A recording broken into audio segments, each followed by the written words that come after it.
En la Asociación Cultural Azoro nos mueve el compromiso del arte como un motor vivo, capaz de sanar y transformar nuestra sociedad a través del teatro.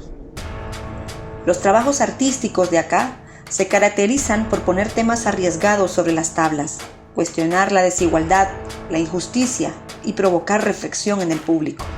Desde un principio, decidimos sumergirnos en la realidad para contarla desde la raíz. Es por eso que el trabajo de campo ha sido parte fundamental del proceso creativo. Salimos a las calles, comunidades, cárceles, en búsqueda de nuestros personajes y de las historias que contamos. En ese caminar, conocimos a mujeres vendedoras del sector informal y el impacto del encuentro fundó la primera compañía de teatro integrada por mujeres que contaron sus historias en primera persona, dándole voz a miles de mujeres que viven en una situación de desigualdad y de abuso.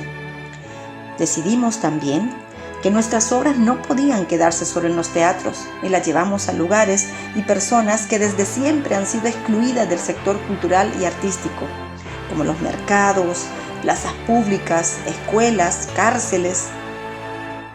Yo también lo vivo porque yo salgo, puedo ir a comprar, veo una patrulla, veo a un joven pasar y es como, ¿por qué hemos llegado hasta este punto? ¿Por qué está pasando esto?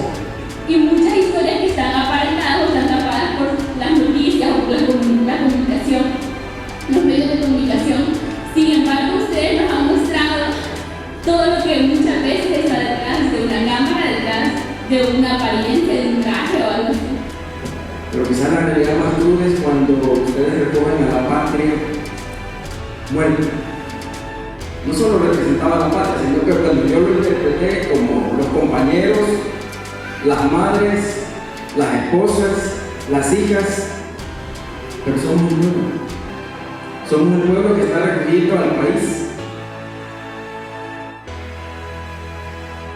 Entendemos que el arte es un derecho que reconstruye los vínculos dañados entre las personas, sobre todo en sociedades violentas. En alianza con organizaciones nacionales e internacionales que han reconocido el impacto de nuestro trabajo, hemos logrado facilitar espacios de aprendizaje usando el teatro, donde las personas participantes se redescubren y se comparten con sus pares, transformándose. En este proceso, nos dimos cuenta que hacen falta más espacios de encuentro y creación cultural, no solo de teatro, sino de todas las ramas posibles.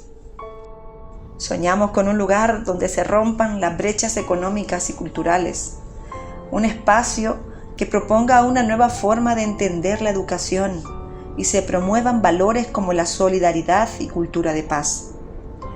En 2020, lo más difícil se logró. Y es que gracias a nuestra trayectoria, los propietarios de una antigua sala de cine nos la cedieron. Este sueño, este espacio, se hizo realidad con la nave Cinemetro. Transformaremos un cine abandonado en el corazón de San Salvador en un espacio cultural sin precedentes, del que se beneficiarán literalmente decenas de miles de salvadoreños que venden, que transitan, que sueñan en esas calles. Ellos serán nuestro primer público. Ahora más que nunca, y por el contexto mundial que estamos viviendo, se vuelve más que necesario un lugar para seguir sanando, para disminuir la tensión social y para seguir tejiendo vínculos, para continuar encontrándonos.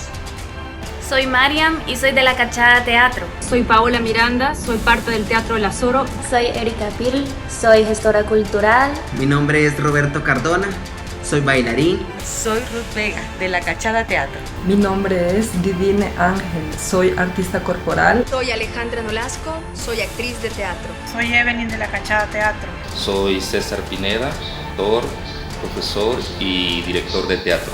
Soy Alicia Chong, actriz del Teatro del Azoro. Soy Magdalena Enríquez de La Cachada Teatro. Mi nombre es Rafael Quiñones y soy el encargado de comunicaciones de la nave Cinemetro. Soy Wendy, soy de La Cachada Teatro. Soy Egui Larreinaga. Represento a un grupo de artistas que queremos ahora más que nunca hacer despegar la nave Cinemetro.